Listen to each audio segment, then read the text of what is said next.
Good morning student, welcome to Bhushan science online platform. मैं रोहित मिश्र आपके लिए लेकर आया हूं आज एक इम्पॉर्टेंट टॉपिक जो फिजिक्स के लिए बहुत इम्पॉर्टेंट है। यदि आप फिजिक्स में इस टॉपिक को पढ़ के जाते हो तो आपको यहाँ से एक क्वेश्चन कन्फर्मली मिलेगा, एक से दो क्वेश्चन आपको एग्जाम में कन्फर्मली मिलेगा। ये और सर तो ये टॉपिक कौन सा है सर? तो ये इस टॉपिक को कहते हैं प्रोजेक्टाइल मोशन। तो इस टॉपिक का नाम क्या है? Projectile motion. ठीक है, तो आइए बात करते हैं व्हाट इज प्रोजेक्टाइल मोशन। आखिर प्रोजेक्टाइल मोशन है क्या?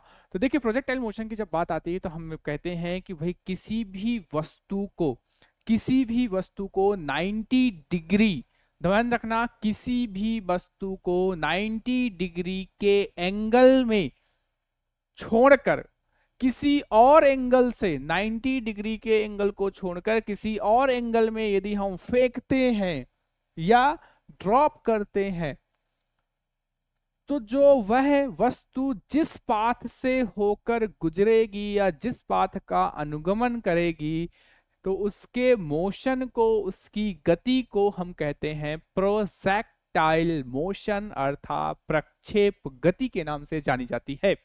ओके, तो आई होप आपको समझ में आया होगा प्रोजेक्टाइल मोशन क्या है। जैसे आपने एक पत्थर उठाया, उस पत्थर को जैसे आपने उठाया, उस पत्थर को आप हाथ से फेंको, बस 90 डिग्री में नहीं। सर 90 डिग्री में क्यों नहीं फेंकेंगे? तो 90 डिग्री में यदि आप उसको फेंकोगे तो वो किस में आ जाएगी? सिंपल मोशन हो जाएगा, साधारण मोशन हो जाएगा, मतलब कि स्ट्रेट लाइन मोशन करेगी, सरल रेखी गति कन्वर्ट हो जाएगी। फिर आपकी प्रोजेक्टाइल मोशन खत्म हो जाएगा, वो सीधा जाएगी सीधा आएगी, खत्म।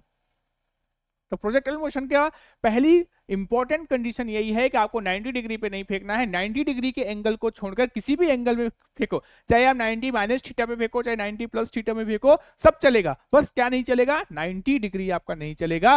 तो आपको क्या ध्यान रखना है कि 90 डिग्री के एंगल को छोड़कर हम किसी वस्तु को किसी भी एंगल में फेंकने पर जो वस्तु का गमन होगा या वस्तु की जो गति होगी उसे कहते हैं हम प्रोजेक्टाइल मोशन कहते हैं। आइए बात करते हैं प्रोजेक्टाइल मोशन कितने टाइप का होता है। तो हमें मिलता है कि प्रोजेक्टाइल जो मोशन है आपका वह दो तरह का यहाँ पर मिलता हुआ दिखाई देता है। पहला होगा आपका क्या है? हॉरिजॉन्टल प्रोजेक्टाइल, और दूसरा है आपका ऑब्लिक प्रोजेक्टाइल। आइए, अच्छा, तो अब ये हॉरिजॉन्टल प्रोजेक्टाइल क्या है, ऑब्लिक प्रोजेक्टाइल क्या है? तो आज इस वीडियो में हम चर्चा करेंगे हॉरिजॉन्टल प्रोजेक्टाइल की। ठीक है, और यदि आपको आगे ऑब्लिक प्रोजेक्टाइल की क्वेरी है तो आपको कमेंट सेक्शन में बॉक्स में कमेंट करना पड़ेगा कि सर ऑब्लिक प्रोजेक्टाइल भी समझाओ। ठीक है, चलिए आइए। तो पहला है आपका हॉरिजॉन्टल प्रोजेक्टाइल। देखिए, हॉरिजॉन्टल प्रोजेक्टाइल क्या होता है? तो देखिए, जैसे कि मान लो आप किसी छत में खड़े हुए हो, छत में खड़े होकर आप एक पत्थर को उठा के, नीचे से कोई कुत्ता रोड में जा रहा है, उस कुत्ते को जैसे आप पत्थर उठा के फेंकते हो या मारने की कोशिश करते हो या बिल्ली गुजर रही है रोड से, जनरली हमारी मतलब मन में ऐसी तीव्रता आती है, हम क्विक एक्शन करते हैं, जो भी हमारे बगल में उठता है उसको हम छत में बैठकर ऐसे उठा के फेंक देते हैं। उसको लगे या नहीं लगे उसी किस्मत, आप अपना काम कर देते हो, मारने का काम तो अभी कर देते हो। तो जो आपने पत्थर को उठाया, उस पत्थर को उठाकर जब आपने ऐसे फेंका, तो ये वाला जो आप काम कर रहे हो ना, तो पत्थर जो मोशन करेगा ऐसा वाला फेंकने पर, उसको बोलते हैं हॉरिजॉन्टल प्रोजेक्टाइल के नाम से जाना जाता है। मान लो कि आप यहाँ पर छत की मीनार में बैठे हो, ठीक है, अब इस मीनार के ऊपर से आपने पत्थर को ऐसे ड्रॉप कर दिया। देखो, ये देखो, यहाँ से फेंका, पत्थर ऐसा ऐसा होते हुए नीचे गिर जाएगा, है कि नहीं? हाँ सर, बात तो सही है। तो इस टाइम में जब वो पत्थर का जो मोशन होगा क्या होगा? हॉरिजॉन्टल प्रोजेक्टाइल कहलाएगा। ठीक है, अब इस वाले सेगमेंट से आपके एग्जाम में जो क्वेश्चन पूछा जाता है, दो क्वेश्चन पूछता है हॉरिजॉन्टल प्रोजेक्टाइल से। क्या कि एक, जब आपने उस पत्थर को मीनार से फेंका तो वह पत्थर हवा में कब तक रहा? ठीक है, क्या हवा में कब तक रहा? या तो क्वेश्चन ऐसा आएगा, या तो क्वेश्चन दूसरा पैटर्न पूछता है इसी में कि वह पत्थर मीनार से जमीन तक आने में कितना समय लेता है। देखो, दोनों ही मतलब एक ही है। चाहे आपसे वह पूछे कि हवा पत्थर, जो पत्थर है वो हवा में कब तक था, या आपसे कहे कि बम हवा में कब तक था, या फिर आपसे कहे कि बम को जमीन तक आने में, धरातल तक आने में कितना समय लगा, या फिर पत्थर को धरातल तक आने में कितना समय लगा, दोनों ही एक ही बात है, बस कहने का तरीका अलग अलग है। क्यों सर ऐसा? आओ समझते हैं। भाई, आपने यहां से एक पत्थर फेंका तो वो हॉरिजेंटल मोशन और वर्टिकल मोशन दोनों करेगा। पहली बात मतलब कि वर्टिकल मोशन में गुरुत्वीय त्वरण के कारण पत्थर नीचे की ओर जाएगा, और यूनिफॉर्म मोशन के कारण एक समान के गति के होने के कारण क्या होगा, जो आपने v वेलोसिटी लगाई है, जो इनिशियल वेलोसिटी आपने u दी है, वह क्या होगी, हमेशा x एक्सिस की ओर रहेगी। हाँ सर, x एक्सिस की ओर रहेगी। तो इसके कारण क्या होगा, पत्थर आगे की ओर जाने का प्रयास करेगा, और जो आपकी गुरुत्वीय त्वरण है वो नीचे की आने का प्रयास करेगा। तो ऐसे जाएगा एं, फिर यूं, फिर यूं, ऐसे करते करते यहां से यहां तक वो आने की कोशिश करेगा। देखो यदि हम मान लें कि हमारा पत्थर यहां पे कहीं है, देखो चलो मान लिया कि भाई हमारा पत्थर यहां पर है, फिर यहां पहुंचा, फिर यहां पहुंचा, तो देखो हर कंडीशन में दो ही एक्सिस कंपोनेंट बन रहे हैं। एक आपका एक्स एक्सिस बना रहा है यू को, एक आपका जी नीचे की ओर लग रहा है। यहां भी देखो, एक यहाँ पर यू वेलोसिटी, फिर यहाँ पर जी वेलोसिटी, फिर यह यू फिर जी, देखो है कि नहीं, मतलब कि यू उसको आगे की ओर खींच रहा है। ये नहीं तो क्या होता, पत्थर यहाँ से आपने फेंका, पत्थर यहाँ फेंका तो सीधे नीचे आ जाता, पर नीचे नहीं आता, क्या होता है, आगे की ओर एक पैराबोला बनाता हुआ मोशन करता है। देखो ऐसे कर्व बना रहा है एक, नहीं तो उसको सीधा नीचे टपक जाना चाहिए था, पर नहीं हुआ, आगे की ओर बढ़ता है, फिर नीचे आया, फिर बढ़ा। मतलब कि दोनों ही गतियां एक साथ साथ चलती हैं, और दोनों ही हॉरिजेंटल और उसका वर्टिकल मोशन दोनों एक दूसरे को प्रभावित नहीं करते और एक साथ चलते हैं प्रोजेक्टाइल मोशन में। ये आपके लिए इंपॉर्टेंट पॉइंट है। अब देखिए यहाँ पे जो क्वेश्चन पूछा, उसने टाइम ऑफ फ्लाइट पूछा, तो भाई आपने यहाँ से पत्थर को फेंक दिया। जब आपने यहाँ से पत्थर को फेंका तो ये पत्थर यहाँ से गया, और ये धरातल है आपका, तो इस धरातल में फेंके गए के बाद और धरातल में पहुंचने के पहले तक वह कहाँ रहेगा, बताओ, आपके घर में रहेगा क्या, नहीं सर, हवा में रहेगा। तो वही तो पूछ रहा है, टाइम ऑफ फ्लाइट। फ्लाइट का क्या मतलब होता है, उड़ने का मतलब क्या होता है, कब तक आप हवा में ऐसे ऐसे पंछियों की तरह उड़ोगे। तो कैसे कैसे उड़ोगे, कब तक, जब तक आप धरातल में नहीं छू जाते हो, है कि नहीं। बात समझ में आई, टाइम ऑफ फ्लाइट क्या है, हाँ सर समझ में आ गया। फिर आपको दूसरा क्वेश्चन पूछता है वो, हॉरिजॉन्टल रेंज क्या होती है, मतलब कि क्षैतिज परास क्या होती है। तो क्षैतिज परास का मतलब यह है कि आपका पत्थर कितना दूर गया।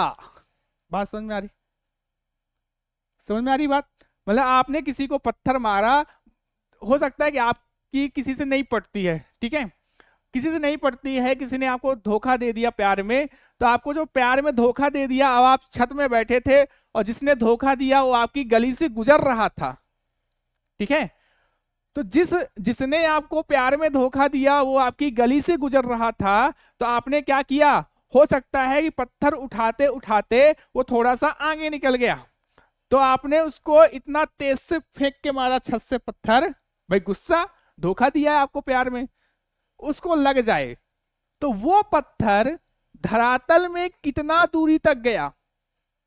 या फिर ऐसा पूछे कि जिसने आपको प्यार में धोखा दिया है, आपके फेंके गए पत्थर से, न कि जब आपने पत्थर फेंका और वह आपके सामने से गुजरी, तो कितनी दूरी पे जाके लगेगा, मतलब कि आपकी धोखेबाज को वह पत्थर कितनी दूरी पे जाके लगेगा, या फिर उस कुत्ते को वो पत्थर कितनी दूरी पे जाके लगेगा, या बिल्ली को वह पत्थर कितनी दूरी पे जाके लगेगा। ऐसा क्वेश्चन यदि आपसे पूछता है तो क्या पूछ रहा है आपसे, क्षैतिज परास पूछने की कोशिश कर रहा है। बात समझ में आ रही, मतलब कि आपने इस पॉइंट पर पत्थर फेंका, तो मतलब कि यहां से पत्थर फेंका, ठीक है, इस डिस्टेंस पे फेंका। अब मान लो कि वो व्यक्ति यहां पे था, जब आपने पत्थर फेंका तो ये व्यक्ति भी तो चलेगा, रुकेगा क्या, पत्थर खाने के लिए रुकेगा क्या, नहीं रुकेगा भाई, वो भी चलेगा, है कि नहीं। ये व्यक्ति यहां से पहुंच गया, यहां पर आपने पत्थर छत से फेंका, तो यहां पे जाके उसको टन से सिर में लग गया। देखो जो पत्थर सिर में टन से लगा उसके, तो कितनी दूरी पे जाके लगा, तो भाई वो जब यहाँ पे था तो यहाँ पे देख के आपने फेंका था, तो आपने यहीं पे तो नहीं फेंका, आप उसके आगे फेंक रहे हो। देखो जब ये व्यक्ति यहां से यहां तक गया, मतलब कि वह पत्थर भी यहां से यहां तक मूव करा, मतलब कि क्या हुआ, ये उसकी क्या बन जाएगी, रेंज बन जाएगी। देखो यही आपकी क्या है, परास है, ठीक है, मतलब कि पत्थर कितनी दूरी तक जा रहा है आपका, मतलब कि आपके द्वारा फेंकी हुई वस्तु कितनी दूरी तक गई, ठीक है। तो कहां से लगाओगे, धरातल से निकालोगे ना भाई कितनी दूरी तक गई, कहां पर आप खड़े थे उसके नीचे से धरातल में कितनी दूरी तक गई, वो आपका क्या हो गया, रेंज मिल गया। तो यहाँ से दो टाइप का क्वेश्चन पूछा जाता है, टाइम ऑफ फ्लाइट और आपका हॉरिजॉन्टल रेंज। ध्यान रखना हॉरिजॉन्टल प्रोजेक्टाइल में दो टाइप के क्वेश्चन पूछे जाते हैं। ऑब्लिक प्रोजेक्टाइल की अभी बात नहीं कर रहा हूं, वो नेक्स्ट वीडियो में करूंगा, ठीक है। तो चलिए आइए देखते हैं टाइम ऑफ फ्लाइट क्या होगा और इसका हॉरिजॉन्टल प्रोजेक्टाइल क्या होगा। देखो एच ऊंचाई पर है, जी है इसका, तो टाइम ऑफ फ्लाइट क्या निकलता है, टी इक्वल टू √2h/g निकलता है। जहां पर h क्या है, उसकी ऊंचाई है, मीनार की ऊंचाई या फिर हवाई जहाज की ऊंचाई। आपसे कई बार क्वेश्चन पूछे कि हवाई जहाज से एक बम को फेंका जाता है, तो धरातल से यदि हवाई जहाज की ऊंचाई इतनी है तो बताइए कि उसका वह बम हवा में कब तक रहा, तो आप बोलोगे भैया ऊंचाई h रख देना, g आपका अंडरस्टूड है कितना, g की वैल्यू आपके लिए होती है हमेशा 9.8 मीटर प्रति सेकंड स्क्वायर होती है। बस यहाँ पे वैल्यू रख के टाइम ऑफ फ्लाइट आप यहाँ से निकाल सकते हो। चाहे बम फेंके, चाहे पत्थर फेंके, कुछ भी फेंके, कुत्ता फेंके, बिल्ली फेंके, किसी को फेंके, ठीक है, इंसान को ही उठा के फेंक दे, उसका टाइम ऑफ फ्लाइट वो व्यक्ति कब तक हवा में रहा, बोले भाई किसी को फेंक दो, हमको तो ये पता है कि वो कितनी ऊंचाई से फेंका, बस हमको बस इतना बता दो कि उसने कितनी ऊंचाई से फेंका है, और किसी को भी फेंके हमें क्या करना है, हम तो बता देंगे वो जिसको भी फेंका है वो हवा में कब तक घूमेगा, ठीक है। दूसरा हॉरिजॉन्टल रेंज 36 क्या है, तो 36 निकालना है तो बता देंगे भाई, यदि आपने टी निकाल लिया है तो बस टी की वैल्यू यहाँ पुट कर दो, जो आपने इनिशियल वेलोसिटी कितनी लगाई थी, इनिशियल वेलोसिटी कितनी है, कितनी वेग से फेंका था, भाई जितना वेग से आप फेंकोगे पत्थर उतना दूर जाएगा, जितना ऐसे टुक से फेंक दोगे पास में गिर जाएगा, थोड़ा प्रेशर लगाओगे और थोड़ा दूर जाएगा, और एकदम तेज से फेंकोगे ऐसे करके तो और दूर जाएगा, है कि नहीं। तो डायरेक्टली प्रोपोर्शन होता है, रेंज जो होती है इनिशियल वेलोसिटी u के डायरेक्टली क्या होती है, प्रोपोर्शनल होती है। क्लियर है, ओके। तो यहां से आप उसका हॉरिजॉन्टल रेंज निकाल सकते हो, ठीक है। चलिए, तो आई होप आपको ये वीडियो पसंद आया होगा, और यदि आप ऑब्लिक प्रोजेक्टाइल पढ़ना चाहते हो, उसको समझना चाहते हो, क्योंकि वहां पर आपको मैक्सिमम रेंज भी निकालनी है, आप उसका मैक्सिमम हाइट निकालनी पड़ती है, ठीक है। और एक बिंदु से मैक्सिमम हाइट तक पहुंचने का समय भी पूछा जाता है, फिर मैक्सिमम हाइट से नीचे आने का समय पूछा जाता है, टोटल टाइम पूछा जाता है। तो सबसे ज्यादा टिपिकल टॉपिक है यहाँ पर ऑब्लिक प्रोजेक्टाइल है। तो आज हमने जो पढ़ा है वो हॉरिजॉन्टल प्रोजेक्टाइल। अब यदि आप कमेंट करते हो कि आपको ऑब्लिक प्रोजेक्टाइल का वीडियो चाहिए, तो इसके बाद जो पार्ट 2 आएगा, ठीक है, तो वो क्या है, ऑब्लिक प्रोजेक्टाइल। ध्यान रखना यदि फिजिक्स में आपने ये टॉपिक नहीं पढ़ा तो आप अपने साथ धोखा कर रहे हो, तो धोखे से बचने के लिए आप इस टॉपिक को जरूर पढ़कर जाइएगा एग्जाम में, यहाँ से क्वेश्चन बनता ही बनता है, ठीक है। तो इसी तरह के मजेदार वीडियो के लिए आप भूषण साइंस को लाइक एंड शेयर सब्सक्राइब कीजिए। जय हिंद, धन्यवाद।